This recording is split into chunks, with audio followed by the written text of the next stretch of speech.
Will artificial intelligence, computers or automation replace some jobs in the future? From steam engines to computers, it seems like every few years, there is something out there that will steal our jobs.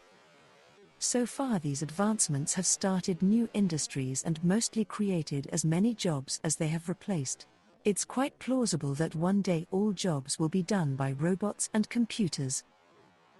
If that happens, the cost of making most things could drop to zero. I feel that all the technology needed to make this happen is starting to fall into place, and we are on the verge of an automation revolution. How does everything become free? Most of the costs in life come from paying humans for their labor in one way or another. Machinery and automation replaces jobs by reducing the number of hours of labor needed to complete a task, and have been replacing jobs for a long time. Just removing the cost of human labor and the cost of the buildings they work in, this would remove a large chunk of the cost of any product or service.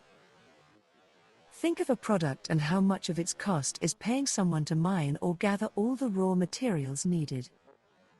People to refine or process the materials, to assemble the product, pack and deliver it, then all the people needed to move things from one place to another, then the cost of all the buildings needed. People needed to service and supply these buildings, the people to maintain all this. This is where most of our costs come from. It's the cost of the humans that put in the hours of labor needed to keep the system going. Costs could also be slashed when we adopt the circular economy with a reuse, repair, recycle philosophy and start making things that are durable, repairable and reusable. What happens if we automate all the jobs? It used to take almost the whole output of the world's human labor just to keep us alive, fed, clothed, and to maintain a place to shelter. Throughout modern history we have increased productivity by using tools and machinery. Things like windmills, electric drills, pipes, elevators, computers, cranes and many more. These sort of things have saved us humans many hours of labor, each time needing fewer people to complete the basic tasks that sustain our lifestyles. Each year there are advancements in computers and machinery that makes automating more tasks cost-effective, more productive and good enough to replace human jobs. If we carry on in this way, then ultimately we will get to a point where either we hit a wall and can't increase automation any further, or we end up automating everything. At the moment it seems we are automating more and more each year. There does not seem to be any signs of it slowing down or hitting any wall we can't pass.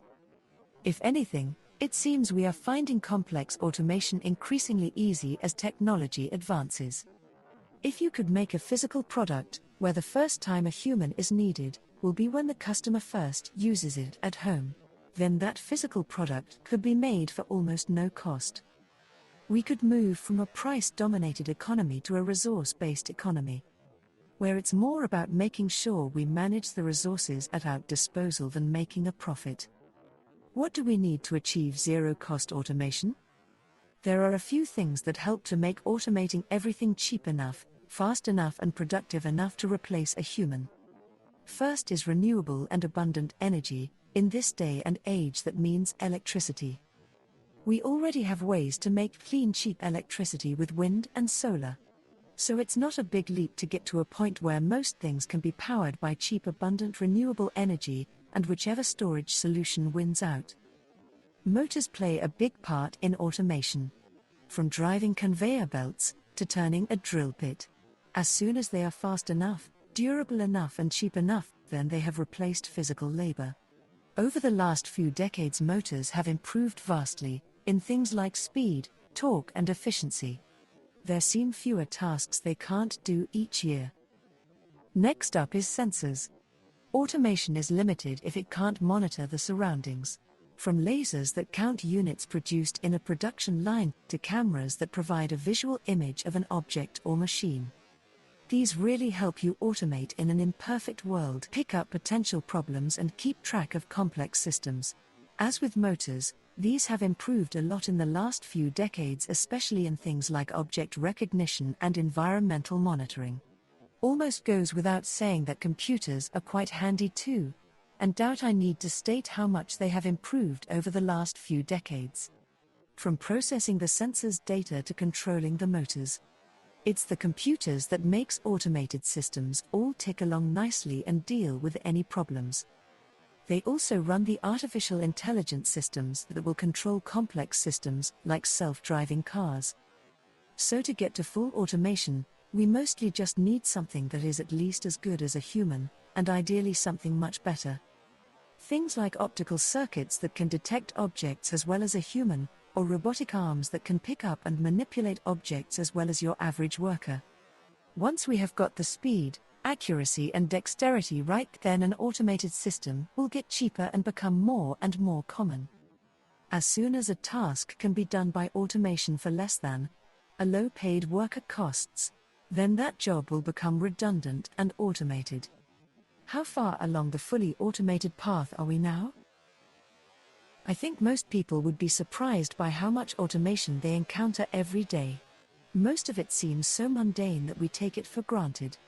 From washing machines cleaning your clothes to elevators stopping at the right floor. There is already a lot of human labor and jobs that have been replaced. There is a saying which goes along the lines of, as soon as something is automated, then people stop thinking of that being part of the automation system. Which means people think of automation being things like robots that mimic human tasks rather than machines that perform a part of a task. Like self-service checkouts are helping automate the shopping experience, but not many people would consider a scanner as automation. One of the big challenges in complex automation has been speed, whether it's reaction time when the unexpected happens, or how fast a task can be completed compared to a human doing it. We currently have mostly automated some things like quarries and other resource gathering systems. Processing the resources has a huge amount of automation. Assembly and production of the finished product is again already fairly automated. Self-driving to move things around is one of the major bottlenecks at the moment, but developing fast. Creating new products used to be another, but that seems to be changing now with the new GPT machines. As to how much more automation we need to get to full automation, we will have to wait and see. If everything is automated, how will the world work? Work keeps at bay three great evils: boredom, vice, and need. Voltaire, Candide. Universal basic income is often proposed as a solution to the need part. If most people don't work, then some sort of credit system seems likely. A credit system can make it so you don't need to worry about basics like food, shelter and energy without having to work. An economist is likely to tell you this will not work in practice as it will be too expensive, though they will be calculating this at today's costs that include things like labor, building costs, and even profit. These may not really be that important in a fully automated world where all these costs will be negligible. It's much more likely that we will need to find a way of stopping mass overconsumption and manage resources. I quite like the idea that each person is given a cubic space allowance for living accommodation. Something like you have a minimum of 50 cubic meters per person, which will get you that size apartment somewhere. Partner up with someone and you can combine that allocation to a 100 cubic meter accommodation. Have a child, then add another 50. So you are guaranteed a space to live and your basics covered. Obviously there could still be disparity in where your space is located and the facilities you have near you. Boredom could be one of the biggest problems. We will have to relearn how to fill our days without the need to work. The main thing will be finding a lifetime of things to do that will fill up each and every day. We have more than enough movies, music, books and games to fill many lifetimes. Social gatherings, live entertainment, sporting achievements and the like can help fill this time. It seems likely that some people might still want to work.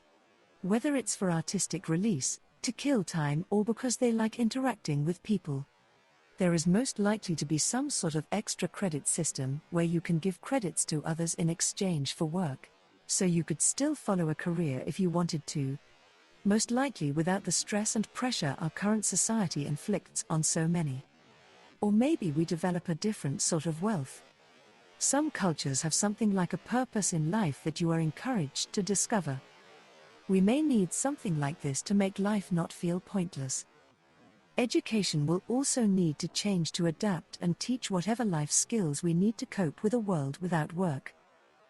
Considering the current education system seems designed to make good workers for business, then this is going to be a big change and take time. Getting the right mix of food, exercise, social and entertainment in a world without work could take time to get right. What could possibly go wrong? Things like the prices dropping to zero is dependent there being low resistance from the people losing profits and power. Just because something cost nothing to make, that may not stop people charging you to use or have it. There seem to be an ever-increasing number of companies that would rather make more money than drop the prices they charge. The corporate thinking at the moment is, you have to make more money every year. This of course is not sustainable, as infinite growth is never sustainable. As these companies have more money, they then have more resources to pressure politicians into making favorable laws. So that's the financial side of things, but there is also the boredom threat. What do we all do with all that free time? Could social crimes like household violence, sexual assaults and gangs become a bigger problem? Or police state levels of control to keep people in check? Then there is the transition from the current world to the new world. This seems very unlikely to go smoothly. Do those with jobs and resources help those put out of work by automation, or do we leave them to fend for themselves? Do we return to the feudal times where a few mega-rich people control everything and the rest survive of their handouts? I imagine the flashpoint is when a few people are still needed to work but most don't. I can see the ones that have to work resenting the people that don't have to work. Then there is the question of how much resources should people have access to? Enough to just about survive, or more than enough to live comfortably? How equal should we all be? Oh, and of course the robots could rise up against us. So to wrap up, automation is nothing new. It's a journey we have been on for a few thousand years. We do seem to be on the brink of technically being able to automate most tasks, but we'll have to wait and see how long it will take to be practical. The idea here is to explore what would happen if we did manage to fully automate all jobs. How society would change, what the issues are, potential problems and possible solutions.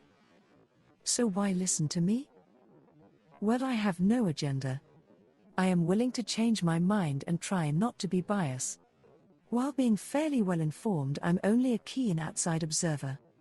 I don't work for anyone in the automation world and have no interest in working or investing in anyone that does. I don't even care about monetizing this project.